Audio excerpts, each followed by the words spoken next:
সম্মানিত দর্শক, ডাক্তার আনোয়ারুল হকের আজকের ইসলামী গল্প আজানের আলোর গল্প। বিকেলে নরম আলোয় তিন ভাই বোন অনিক, আঁখি আর ইরাক বারান্দায় বসেছিল। দূরে মসজিদের মিনার থেকে আজানের ধ্বনি ভেসে এলো। আঁখি হঠাৎ বলল, আজানের গুরুত্ব কি জানো? নামাজের জন্য তো আমরা এখনই যেতে পারি, কেন আজ আজান দেয়া হবে? ইরাক বলল, ভালো প্রশ্ন। আমি জানি এটা আমাদের নামাজের ডাক দেয়, কিন্তু এর ইতিহাস এবং গুরুত্ব সম্পর্কে আমাদের খুব বেশি ধারণা নেই। অনেক মুচকি হেসে বলল, তাহলে আজ তোমাদের আজানের গুরুত্ব আর ইতিহাস নিয়ে বলি। আজান শুধু নামাজের ডাক নয়, এটি আমাদের জীবনের গুরুত্বপূর্ণ শিক্ষা বহন করে। অনেক বলতে শুরু করলো, তোমরা কি জানো আজানের শুরুটা হয়েছিল কিভাবে?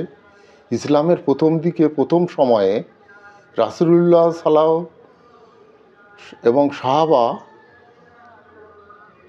মদিনায় নামাজের জন্য মানুষের ডাকার উপায় খুঁজছিলেন।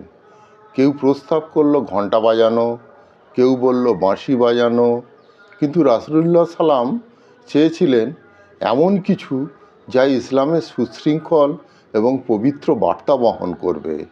একদিন সাহাবী আবদুল্লাহ ইবনে জায়েদ স্বপ্নে দেখলেন একজন মানুষ আজানের সুরে ডাক দিচ্ছে। তিনি সেই স্বপ্ন রাসূলুল্লাহ সাল্লামকে জানালেন। রাসূলুল্লাহ সেই স্বপ্নকে আল্লাহর ইঙ্গিত হিসেবে গ্রহণ করলেন। এরপর হযরত বিলালকে প্রথমে মুয়াজ্জিন হিসেবে বেছে নেওয়া হয় এবং তিনি প্রথম আজান দেন। ইরাক বলল, ওয়াও, এ তো বেশ চমৎকার শোনালে, কিন্তু আজান আমাদের জীবনে কি ভূমিকা রাখে?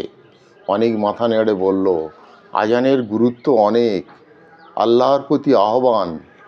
আজানের মাধ্যমে আমাদের মনে করিয়ে দেয় যে আল্লাহ সর্বশক্তিমান, তিনি আমাদের প্রভু।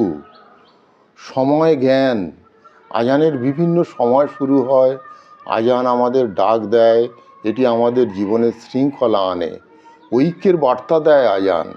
আজানের মাধ্যমে মুসলিম উম্মাহদের মধ্যে এক ঐক্য সৃষ্টি হয়।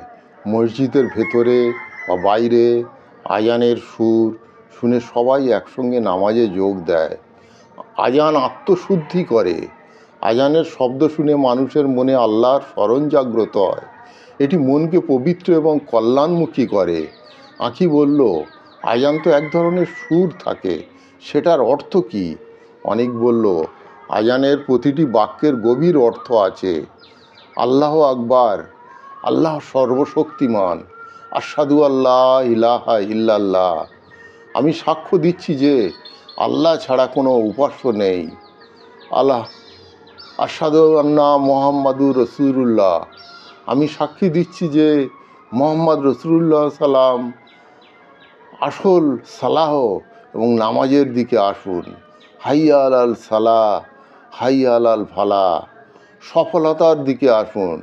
আল্লাহু আকবার, আল্লাহ সর্বশক্তিমান, লা ইলাহা ইল্লাল্লাহ, আল্লাহ ছাড়া আর কোনো উপাস্য নেই। ইরাক বলল, আজানের প্রতিটি বাক্যই আল্লাহর প্রতি ভালোবাসা আর আনুগত্যের বার্তা দেয়। সত্যিই অসাধারণ আজান। অনেক আরও বলল, তুমি জানো আজান শুধু নামাজের ডাক নয়, এটি আমাদের মনকে শান্ত করে। আজানের সুর শুনে আমাদের হৃদয় আল্লাহর দিকে আকৃষ্ট হয়। বিজ্ঞানের গবেষণায় দেখেছেন, আজানের শেষ শব্দে মানুষের মস্তিষ্কে ইতিবাচক প্রভাব ফেলে এবং মানুষকে প্রশান্তি এনে দেয়। আঁখি বলল, আজানের গুরুত্ব এত গভীর, আমি আগে জানতামই না। এখন থেকে আমি আজান শুনলেই মনোযোগ দিয়ে শোনার চেষ্টা করব। ইরাক বলল, হ্যাঁ, আজান শুনে দ্রুত নামাজের জন্য প্রস্তুতি নিতে হয়। এটা শুধু ধর্মীয় দায়িত্ব নয়, আমাদের আত্মার জন্য প্রয়োজন। অনেক বলল, আজানের প্রতি আমাদের যত্ন হওয়া উচিত, কারণ এটি আমাদের আল্লাহর পথে ডাক দেয়, আর সেই পথেই রয়েছে জীবনের প্রকৃত শান্তি। সেদিন থেকে 3 ভাই বোন ঠিক করলো আজান শুনলেই তারা কাজ ফেলে নামাজের জন্য প্রস্তুত হবে, কারণ আজানের ডাকেই লুকিয়ে আছে আল্লাহর প্রতি ভালোবাসা আর জীবনের সফলতার চাবিকাঠি। তো সুপ্রিয় দর্শক, আজকের ইসলামিক স্টোরিতে আজানের আলো গল্পটি যদি আপনাদের ভালো লেগে থাকে, এই রকম গল্প প্রতিদিন এই চ্যানেলে পাওয়ার জন্যে চ্যানেলটিকে সাবস্ক্রাইব করে রাখতে পারেন আর ভিডিওটিকে লাইক ও শেয়ার করুন। ভালো থাকুন, সুস্থ থাকুন।